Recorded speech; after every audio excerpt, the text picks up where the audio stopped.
60 हिजरी मदीनतुर रसूल। रात का काफ़ी वक्त गुजर चुका था जब वलीद का कासिद इमाम हुसैन अलैहिस्सलाम के पास आया। इमाम हुसैन अलैहिस्सलाम मस्जिद नबवी में मसरूफ़ इबादत थे और मौला के साथ अब्दुल्ला इब्ने ज़ुबैर भी बैठा था। जब कासिद ने आकर वलीद का पैगाम दिया तो इमाम हुसैन अलैहिस्सलाम ने फरमाया, तुम चलो, हम आ रहे हैं। वलीद का कासिद चला गया।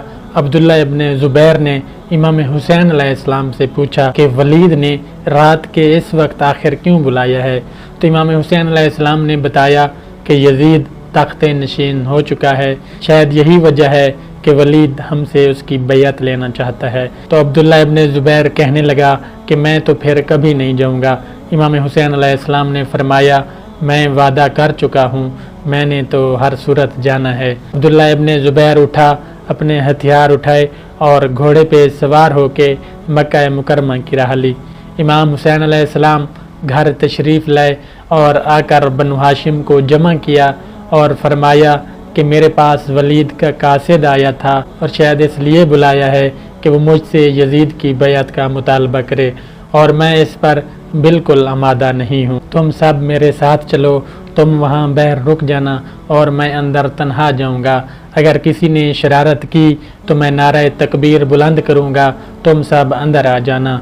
अगर खामोशी से सब कुछ हो गया तो मैं वापस आ जाऊँगा। तमाम हाशमी नौजवानों ने खंजर अपनी कमर से लटकाए और मौला के साथ चल पड़े। जब दरबार के बाहर पहुँचे तो सब रुक गए और इमाम हुसैन अंदर चले गए। वलीद ने उठकर इस्तकबाल किया और गरीब शाम की मौत की खबर दी और साथ ही यजीद का ख़त पेश कर दिया।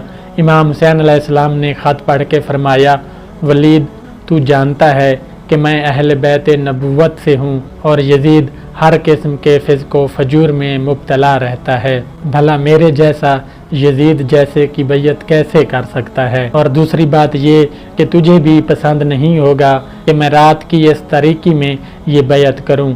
वलीद ने कहा, दुरुस्त है, मैं भी यही चाहता हूँ कि आप दिन को दरबार में सबके सामने बैयत करें। मौला ने फरमाया, चलें फिर सुबह देखेंगे। वलीद ने कहा, जैसे आपकी मर्ज़ी। इमाम हुसैन अलैहिस्सलाम उठ खड़े हुए। मरवान जो कि खामोश बैठा था कहने लगा, वलीद, अगर सुबह ही इमाम हुसैन ने बैयत करनी है तो इमाम हुसैन को अपने पास नज़रें बंद कर ले, सुबह बैयत के बाद वापस जाने की इजाज़त भी दे देना। अगर बासूरत आज़ादी इमाम हुसैन अलैहिस्सलाम यहाँ से चले गए तो फिर कभी भी तो हुसैन से बैयत नहीं ले सकेगा। अगरचे बड़ी खून रेजी भी हो फिर भी ये बैयत मुमकिन ना होगी। अगर तेरी जगह मैं होता तो इस वक्त बैयत या सर में से एक का फैसला करता। मौला हुसैन अलैहिस्सलाम ने ये जुमला सुना और खड़े हो गए। फरमाया, यब्न ज़ुरका, कौन मुझे कत्ल करेगा, तू या ये। इमाम हुसैन अलैहिस्सलाम ये कह के खड़े हुए और मरवान ने तलवार निकाल ली और कहा, वलीद, अपने जलाद को हुक्म दे कि वो इमाम हुसैन अलैहिस्सलाम को यहीं पे रोके। या इतनी देर में इमाम हुसैन ने नारे तकबीर बुलंद किया और बाहर खड़े हुए अनीस हाशमी जवान खंजर बकफ अल्लाहु अकबर कहते हुए अंदर दाखिल हुए। मरवान के देखते ही होश उड़ गए।